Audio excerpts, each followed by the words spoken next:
Nancy Stark, sensitive and reader. Welcome to Alternate Realities.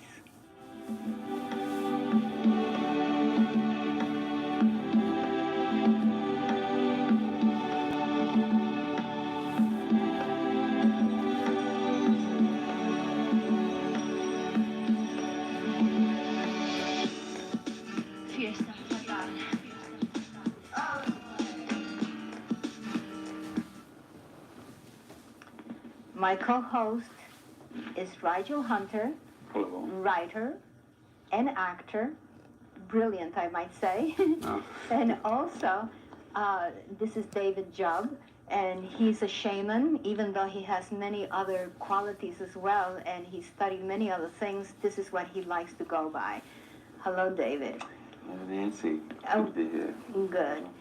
Can you tell me a little bit about what you do?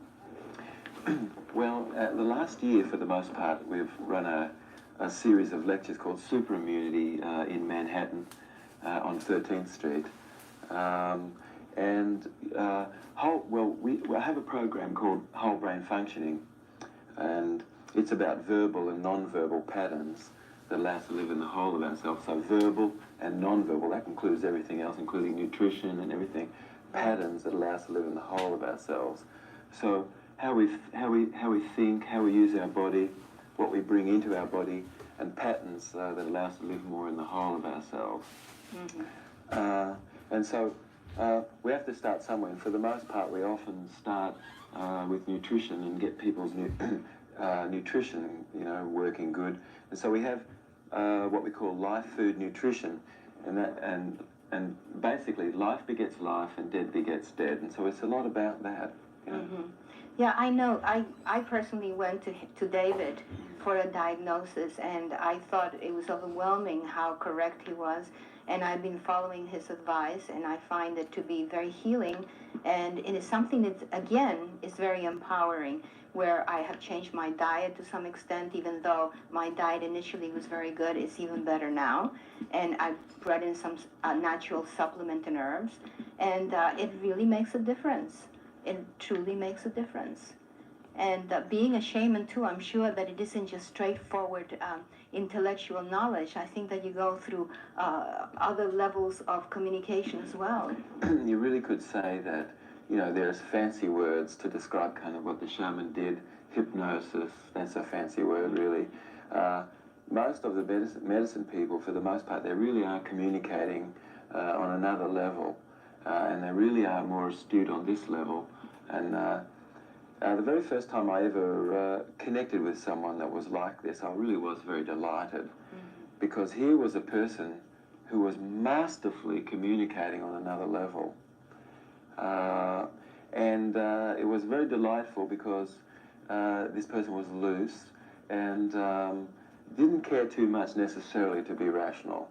And that was a very amazing experience to feel this person communicating with me on another level. Yeah, but I have to go back to something else from what the little things that you told me before.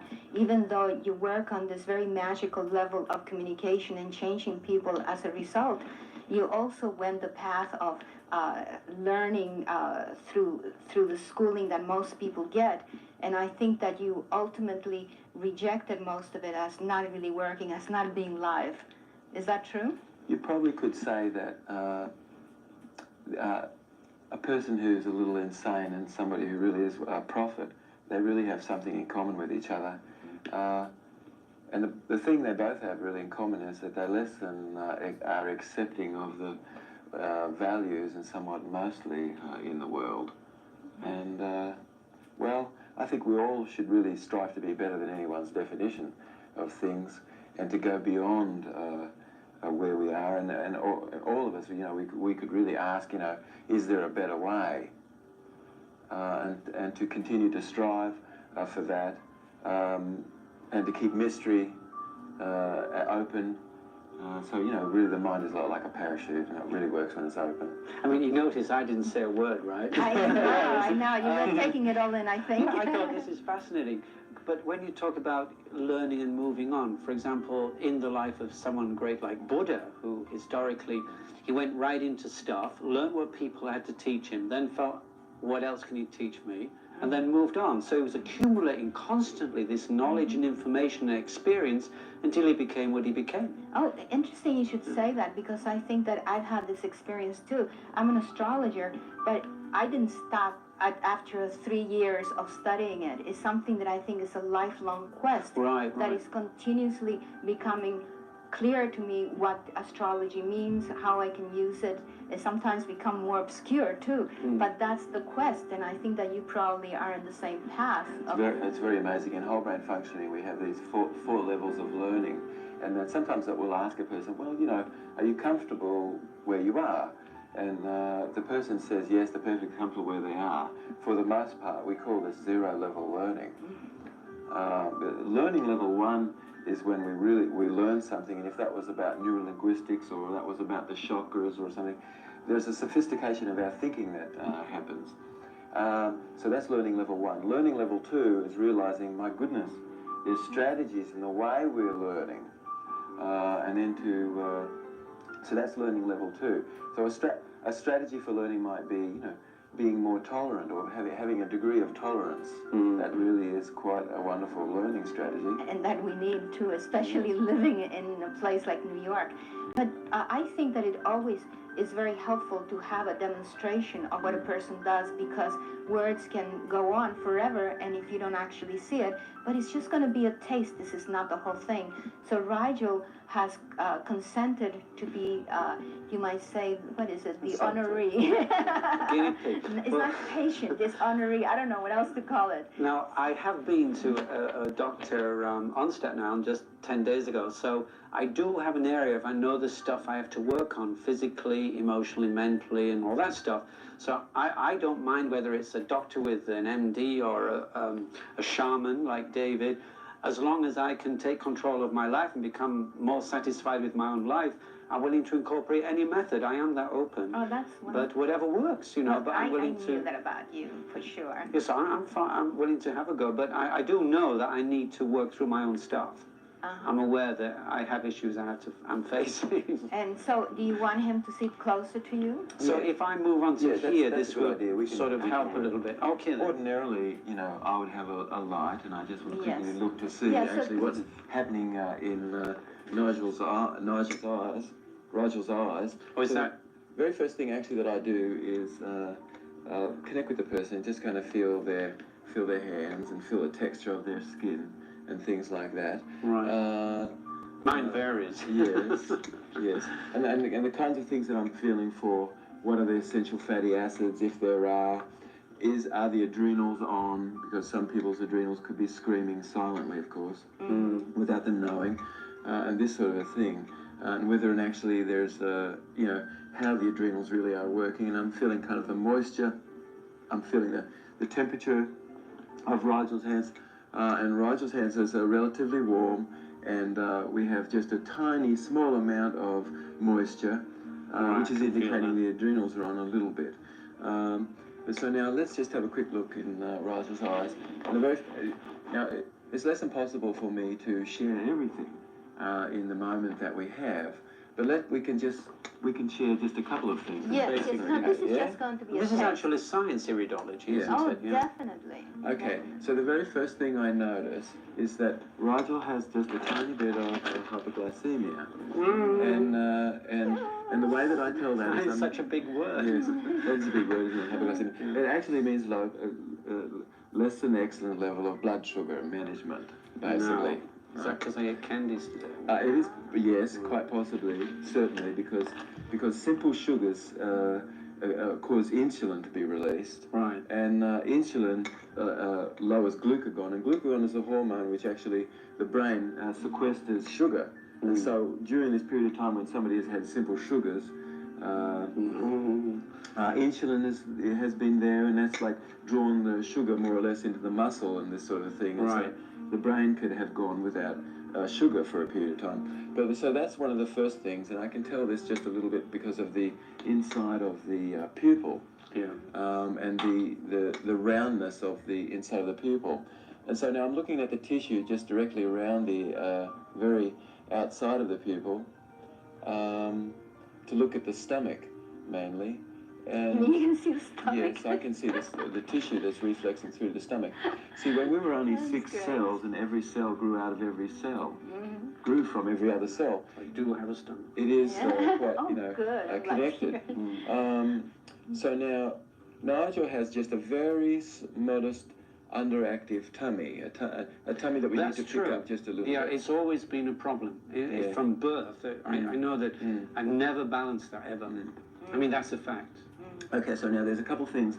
I know we only have a short amount of time, and so if you're a person that you suspect possibly that you have low tummy acid, how could I tell that? Well, for the most part, sometimes I may feel some less than comfort down here because as the food is supposed to be broken down in the upper part of the tummy here, and it's passing a little bit less than broken down quite properly, coming down into Rigel's tummy, less than in a completely digested form, and that can cause gas a little bit. And then what Rigel has been eating, he may less than be completely drawing this into his body. You see, No, I've always digesting, felt that. cutting I've never had a digesting. solution to that, but in all honesty, like my digestive tract has always been like eating stuff, but not feeling I'm getting the nutrition. Yes, that's right. Like for the last 10 years, but I didn't know, I don't have a solution for that Isn't that personally. interesting, actually, that I know that there's viewers at home and people who are eating, and they are eating, and I'm they're eating stuffing well. themselves. Yeah, they're eating I'm and they're eating, I'm starving. getting the Rockland Mine Yeah. trace elements, 70 trace Right. elements. I'm getting my nutrition, but the absorption, and I've been feeling how to solve that. I haven't got it Okay, yet. so we're going to talk a little bit about this, Right. and maybe I can give you some clues about this. Yeah. One thing is, if somebody has an underactive tummy, they should certainly make sure that their eating starts around about when the sun is at its zenith point. Anything sweet before that point generally would have caused the tummy to less than have kept its acidicness, and would have caused Rigel's tummy to have been alkaline the rest of the day, for the most part. So then I would recommend for Rigel, that he would, most of his eating would start once the sun is You at know, its zenith point. I hate to stop you Sure. here, but I think that this is so interesting, but we do have to end. My name is Nancy Stark. I'm a reader and sensitive. And thank you, Rigel, for helping me out, and thank you, David, Thank you. very much Thank you. for Thank being you, our David. guest. Thank you, Nancy. Thank you. Bye-bye. I will now do a forecast for somebody in the audience. By the time I finish describing you, you will know who you are.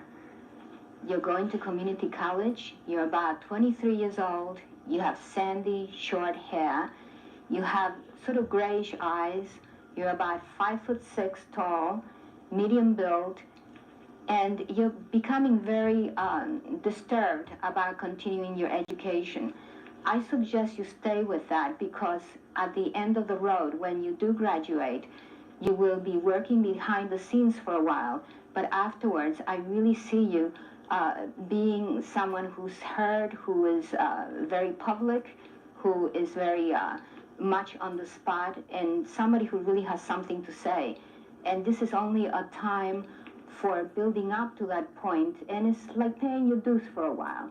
But don't despair, because you have some very good gifts coming along the way, and not too far off either. I would say within 3 years or so, you will start seeing the benefits of the work you have done. So stay put.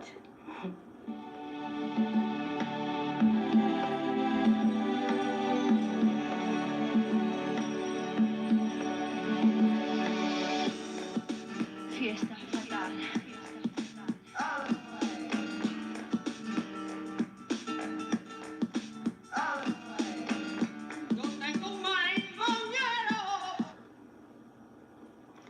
Well, David, can you tell Rigel a little bit more about his condition and how he can overcome it in a general way? Because, like I said before, this is just a taste. We don't have enough time to really go into detail. I know when you do your diagnosis, and you always take much longer than this. So would you like to tell him a little Yes. bit more about it? Well, just before we broke, we realised that Rigel needs a little bit more hydrochloric acid of the tummy. And so that is kind of a major situation that we need to resolve. And this is something relatively easy to resolve. The very first thing, of course, is that we need to make sure that we're relatively, it's like a meditation when we eat. And people who are eating a salad or something during the middle of the day and then they eat and then they rush off, that would be way less than excellent for someone with a situation like Rigel, because in the getting up and the walking off or the watching of something whilst you eat, it can have shunted the blood in a direction other than toward keeping it in the stomach when you eat, So and it's like around your stomach. It's like it the could have Zen gone to masters. the It's like larger the Zen muscles. masters. When you read. When you eat, etc. It should be this way, but we often are doing several things. Yeah. The scattered at energies, once. yeah. Yes. And so that's something very simple. Other things that would be simple, Rigel could possibly bring in a little pay pan or some digestive enzymes with the food, which would help guarantee breaking the food down more. Rigel could do a little something beforehand. He could do like a digestive tonic, or a bit like a bitters.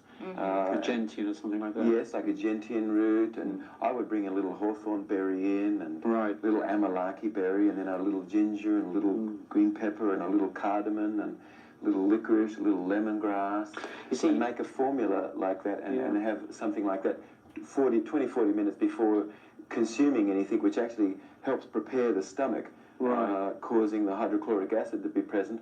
Go ahead, Roger. as I say, what Dave is talking about goes back years, and the reason is my dad was in the butcher's industry, and so from the age of like 3 years old to the age of 18, I was getting tons and tons and tons of meat constantly, but in retrospect, not in a balanced way. Now, I think that may have already created these conditions that now I just haven't been aware of, and apart from I'm not functioning optimally. Yeah. And Well, now, then how many yeah. of us are functioning optimally in this society if we have chain stores dispensing ready-made food that has been dead not just for days, but for sometimes maybe even for years, and we don't even know about it?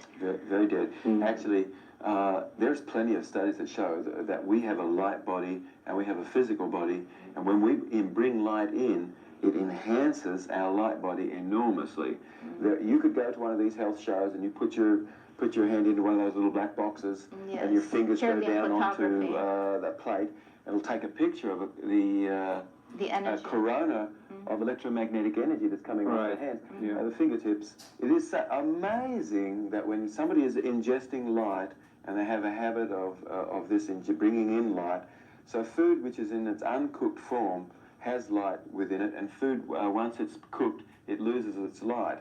The person who's been eating a food which has light, they have enormous amount of electricity coming out of their hands, and the person typically on a standard American diet, they have very little light coming out of their hands.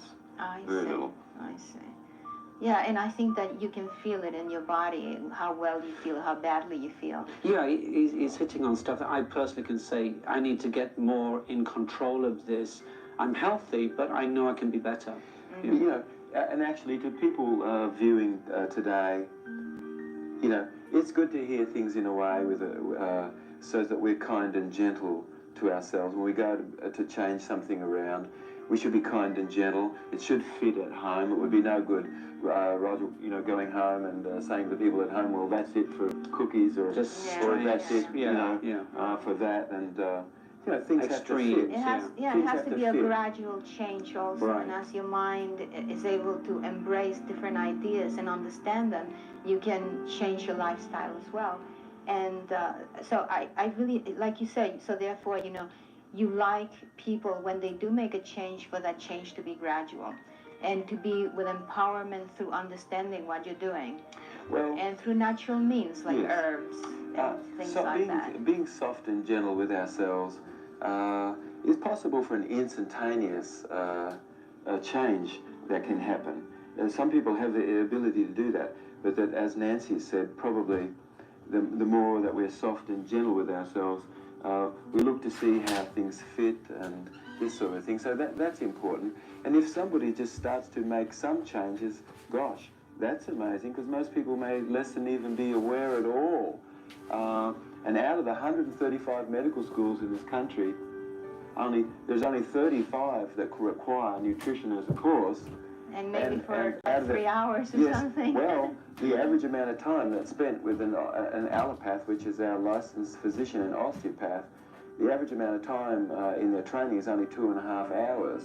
And that's, but I've also, got to say that's arrogant. Yeah, but It's just by not considering nature. Yeah, but also the kind of training that they get in nutrition is so terribly outdated to begin with, and I think that our growth has accelerated so much that we're way beyond what they're teaching in all schools about everything, and therefore, again, we must empower ourselves and gain knowledge on our own. See, that's right. When Isaac Newton was at Cambridge, they taught Aristotelian philosophy to him, and he said, I don't believe this stuff, it doesn't work. They said, learn it so that you get your exams, and that was it. Yeah. Same thing today.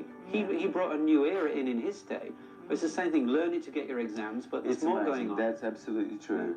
You know, a nice thing for you to do if you're watching the program and you're really interested to learn some more things about nutrition. One thing you can do is you can go to the index, and immediately in that book you can look to see, does it mention enzymes? There are so many modern books, even like there's a book called The Zone, and the author, whilst the author is aware a little bit of like what creates hyperglycemia and hyperglycemia and blood sugar regulation somewhat, the author has a less than understanding of enzymes and quite a few other things. So, you know, there's partial bits of information, and all of us, there's no excuse. We need to become more sophisticated ourselves. We need to start to learn a little more, go out and read, and as I said, you know, go to the back of the index, look there, see if they've mentioned enzymes. That's a start. That's a place where people should start to learn more about nutrition. Start experimenting more with alternate methods of healing and alternate methods of dealing with reality, like you and like the other guest that we had before, and that's Terrence, you know, with his healing. And I think all of these make so much sense, and that it really gives you a much more cohesive answer than the so-called science of today. And it's a fact, in England, I know my friends were telling me 65% of the general public are now using natural healing techniques. It's turned over now. And doctors have to catch up with that reality. Yes, because that is so true. And the reason why is because there's something very amazing happening in the world at the moment. There's a revolution that's happening, and it's so amazing to be alive to witness this. There's a biological revolution happening, and there's a movement away from chemicals. We're realizing that we need to heal biologically, and that chemicals have not healed, and that people who have studied chemistries, they may understand a little bit about the interaction of electrons, right? But as far as the subatomic properties are concerned, monoatomic elements, how do we go about having superconduction in our bodies? Yeah. What occurs to a nutrient and an atom when it's heated? A lot of atoms are really heat unstable, and like various elements like potassium and fluorine, which we really need to have good health. If you cook that, those minerals, fluorine is very heat unstable. Potassium loses an electron, and it takes on the wrong electrical charge. And so, you know, we've biologically evolved the ability to be and adapted to be able to bring in food, and we just have less than adapted to be able to bring in cooked food. Yeah. And but you know, to the people who are viewing this today, we have to start somewhere, and incorporating a little more living food, more live food into your diet. That's the way to go. Right? Such as salads. For fresh fruits and vegetables. Yeah. Maybe that needs to be blended. Maybe it needs to be broken down. Maybe it needs to be made into a soup, so people develop the organ generative ability to be able to break living foods down. But living food has an enormous integrity in it, with cooked food really doesn't at all. People may be surprised to know that our natural birth really is to be born in the caul with the amniotic sac intact. Oh, really? And to be born hydraulically, not to be mechanically pushed out. But the vast majority of mothers eating cooked food, they have to mechanically push their babies out because the amniotic sac bursts early in the piece. We're the only life force in the whole of the world that's eating cooked food. There's not a vet. Vets know, they tend to know a lot, veterinarians tend to know a lot more about how to care for people and animals typically than what doctors do.